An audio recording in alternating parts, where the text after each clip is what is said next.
Kedougou, Kolda, Sédhiou ak Tambacounda mu nekk bërëb yoo xam ni fa la gën a fës lu jëm ci wàllu mbayum foño ba tax nag ñu daal di amal bis boo xam ne dañuy màggal lépp lu jëm ci wàllu foño boobule.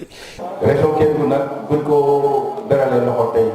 dafa jaadu parce que Kedougou plus de 50% des productions de foño fii lay jógee plus de 50% aussi des superficies maanaam fa ñuy béy fii la may dem donc wàllu wér-gu-yaram ci wàllu nutrition ci wàllu alimentation mais surtout foño permettre na jigéen ñi am activité am lu ñuy def mu jëriñ leen muy entrepreneuriat féminin. xalaat bi soqe ko woon bu njëkk ci Adja Aya Ndiaye dox ci dolli ñi nga xam ne dañuy yëngu ci wàllu mbayum foño ñu koy wax réseau des acteurs de la filière foño RAF xalaat boobu nag ñi leen ci jàppale moom mooy waa PADER. ñu boole seen doole xam d'abord lan mooy seen jafe-jafe ndaxte ñoom ñi si gën a bëri lan moo tax du ñu soppi foño bu bëri dañ lay naan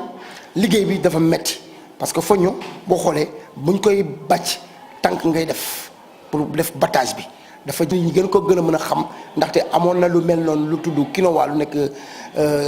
Amérique latine boo ko nit yi xamee bëgg ko américains yi di ko jënd dem nañ ba ñoo xamante ne béykat yooyu ay oto la ñuy dawal